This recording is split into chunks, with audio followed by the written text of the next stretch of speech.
Hey, so welcome to the newest presentation, the most recent one on how to write a great essay.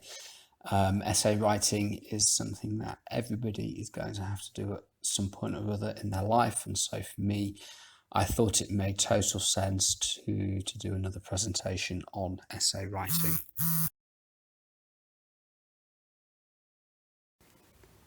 So essay writing is something that's often difficult. It's something that native and non-native speakers have difficulty with. And that's not a problem. It's something that everybody has to work on. I myself, when I was a teenager and sitting my exams at school, had to work on my essay writing. It was something that didn't come particularly naturally to me, and I'm native. So nothing to worry about. However, it helps, first of all, to know what an essay is. An essay simply is a piece of writing, generally reporting, explaining, or answering a question. And as soon as you've got that basic understanding there, you're ready to start going forward with your essay writing. What does an essay need to contain? Well, firstly, an essay needs to contain a suitable answer to the question that has been posed. A question could genuinely be anything. Now, the question itself will be pertinent to your age or the expected age of the level that you're taking. So, for example, if you're taking B1, the presumption is that you are probably going to be a teenager. If you're taking C1, the presumption is you are probably going to be an adult. At B1 level, you are expected to know how to speak about the things around you. Okay, so things that pertain to you in your area, maybe in your region. B2, you would be expected to speak about your country. And at C1, you are expected to speak about a global setting, a global environment. Okay. So issues that affect the world globally, such as the coronavirus, okay, for example. The question that I've used as an example here is explain the benefits of air travel. It would be, if I was answering this question, I would need to come up with something suitable. It would therefore be inappropriate for me to start my essay or to start a paragraph by saying there are many benefits to traveling by car. Why is that inappropriate? It's quite simple. The question is speaking about air travel. That means we're talking about aviation, we're talking about aeroplanes, not cars. Okay. Unfortunately, you may write a wonderful essay about the benefits of traveling by car, but because you've not answered the question, it shows to the examiner and to your teacher that you do not understand what you have been asked to do, that you don't understand that question.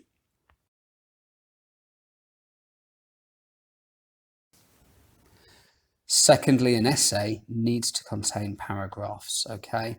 A paragraph is a collection of sentences which all speak about the same point. Generally, as a rule of thumb, we have an introduction, 3 to 4 paragraphs explaining your response to the question, and then a conclusion, okay? Depending on your level, depends on how many words you will be asked to write. Obviously, the higher the level, the more that is expected of you. This will influence how many paragraphs you will need. An essay that is for 500 words will need more paragraphs than an essay that is for 200 words, for example, okay? Always read the question. There are too many times that I am given work from my own personal students and also work that I've seen from exam candidates where they have not read the question, okay? The question may say 350 words and they write 200, or it may say using paragraphs and they write one big block of text, okay? Paragraphs are a basic thing, that is a basic expectation. And somebody who is writing an essay who has that ability to write at a B1 level even needs to know how to write in paragraphs.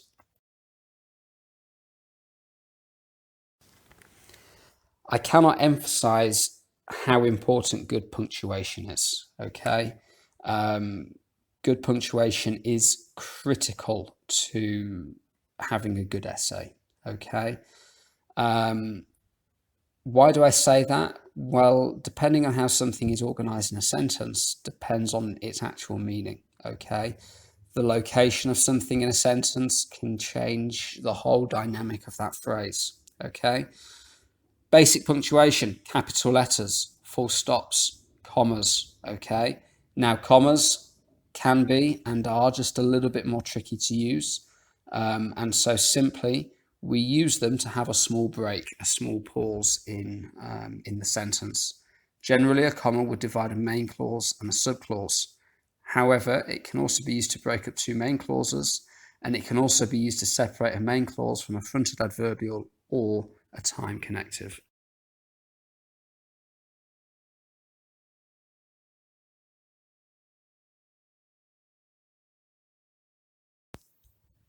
So an example for you, okay? If I wrote, the blue cat walked down the long road to the shops, okay? That's an example of a simple sentence containing one main clause. The main clause there, quite simply, is the blue cat walked down the long road, okay, to the shops. We know what the cat's doing, we know where he's going, and we know where he is, okay? However, if I place a comma in this sentence and I write, the blue cat walked down the long road to the shops. So firstly, I've said the blue cat walked down the long road to the shops. Now I've said the blue cat walked down the road to the shops. Okay. The two sentences have a slightly different meaning. The second sentence is a complex sentence. We've got a main clause, the blue cat walked down the road to the shops. What's it doing? Where's it going? But then we've added a subclause, down the long road. Okay. This subclause makes no sense on its own. If I was just to write down the long road, okay, I'd ask, what? Okay, who's the subject? What are they doing? There's no meaning to that on its own, okay? But in this context, we can use it to tell us where the cat is walking, okay? We know that he is walking on a long road and that he is traveling down that long road, okay? That's what that subclause does to that sentence. It brings it to life.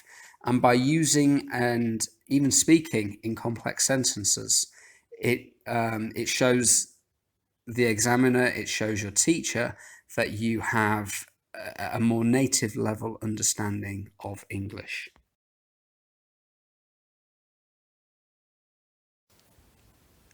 So a third type of sentence that we have is a compound sentence, okay?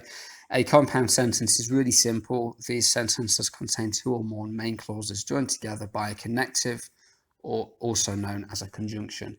A connective or a conjunction, they are the same thing, okay?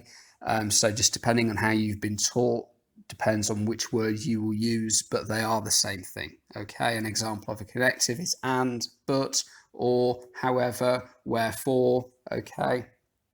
They're all examples of connectives or conjunctions. So, for example, Ferraris are very fast and they are very beautiful.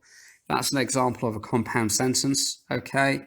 I can say Ferraris are very fast, full stop, they are very beautiful. That's an example of two simple sentences, and by using the connective and, a very basic connective, but a connective nonetheless, okay, I can join both of those together, therefore making a compound sentence.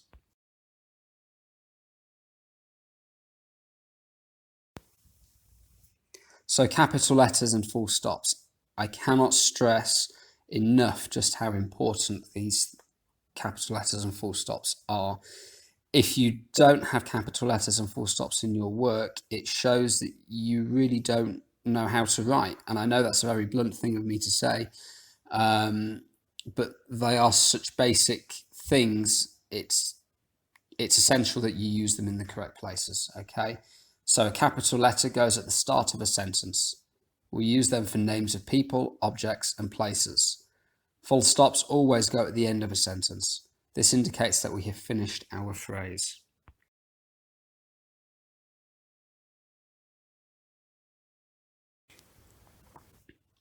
Another crucial piece of punctuation for an essay is your speech marks. In English, we call them a 66 and a 99 simply because of how they look. They look like the number 66 and the 99. okay? They indicate that someone is speaking. However, in an essay, they also indicate a direct quotation. A quotation is where you take a short phrase or a sentence from another source, another article, okay? And normally in an exam, you are given something to read, and that is where you would normally take your quotation from. It's always good to refer back to the text that you've read by inserting a quotation, because it allows the examiner to see exactly where you're getting your information from. It also shows to the examiner that you understand what you're reading, okay? And remember to explain the quotation after you have used it.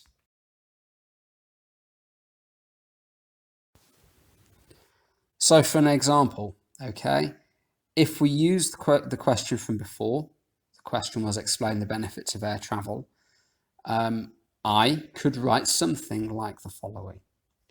One of the many benefits of air travel is that travelling by air is fast for long distances. It is the fastest means of transport. It is very useful for long distances and saves time. And you can see there I've used a 66 and a 99 to start and close that quotation off.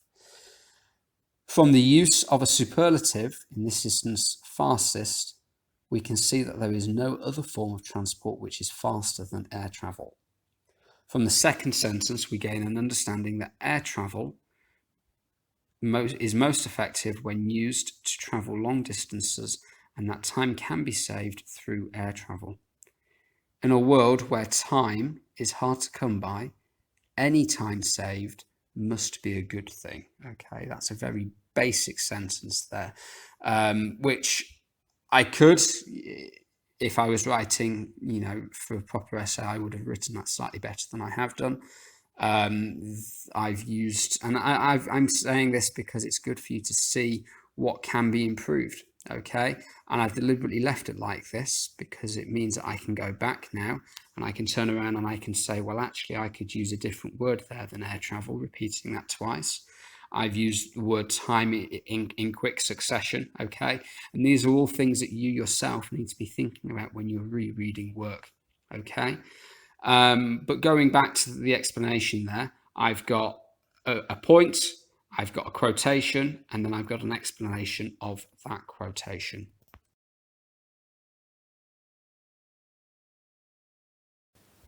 So when writing an essay, okay, there is a simple process that we can follow. It's called PEE, or P for short, okay? And it's point, evidence, explain. And I've given you a small example in the page before this, okay, in the slide before this. However, again, just looking at the photo at the bottom, we've got points. So what's your point? Make a simple statement about what the writer does, okay? The writer suggests that air travel is the best way to travel, okay? The writer shows this by using statistics. He shows this by using experiences from people who have traveled, okay? Then you need to give some evidence for that. Give evidence from the text to support your point. So you could say, for example, before 1920, it was, okay? For instance, in the 1990s, air travel was reaching a peak because more and more people realized it was good for business. And you're taking that quotation directly from. This is shown in the line where the author says, quote, "I really enjoyed my first experience on an aeroplane. It was magical," end quotation. Then I give an explanation of that. Okay, so explain how the writer's methods affect the reader. Then go on to analyze keywords in detail, and we saw that in the past slide with me using the superlative, okay, and commenting on fastest, indicating it is the fastest or the most fast form of travel.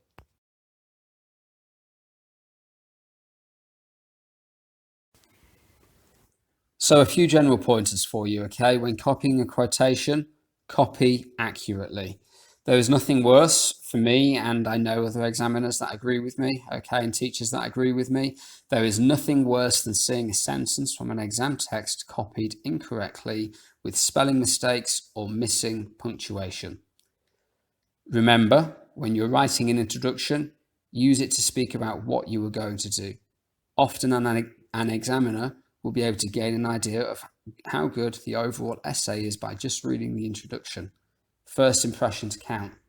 In my experience, it is very, very rare that I've read something that has actually improved throughout the text. Okay, it is always generally starts well and then it remains at that constant level, or it starts poorly and it remains at that constant level. I can only think of maybe 2 or 3 examples where the writer has started okay and they've actually improved as they've gone through the text and written it. As a conclusion, okay, you don't have to write something that's very long, but it does need to be summarized with what you have spoken about, okay? If it's appropriate and it has been asked for in the essay question, you can include your opinion at this point.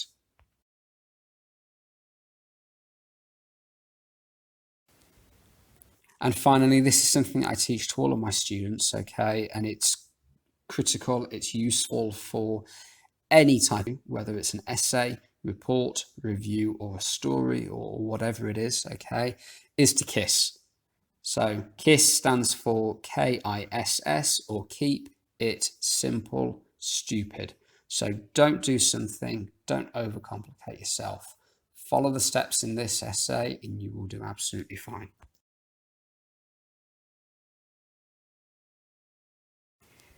Okay, now it's your turn. I'm keen on trying to replicate exam situations, okay?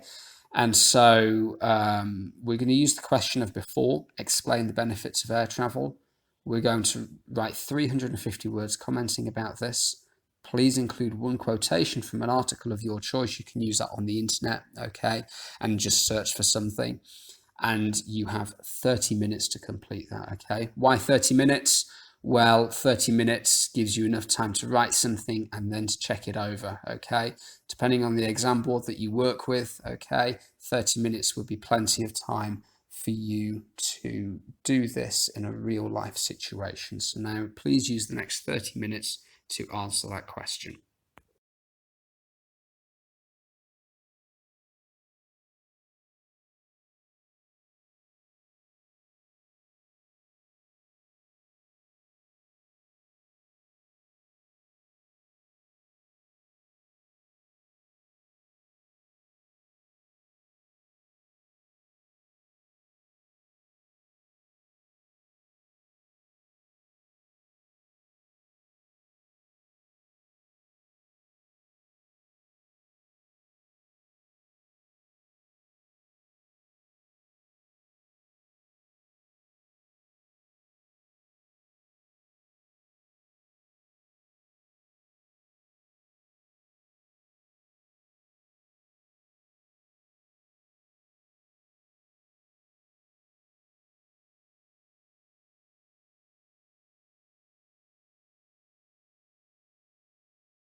As always, thanks for watching. I hope that you found that beneficial. I know that I have. If you have any questions, then please share them in the comments and I'll do my best to get back to you on those. Thank you very much. Goodbye.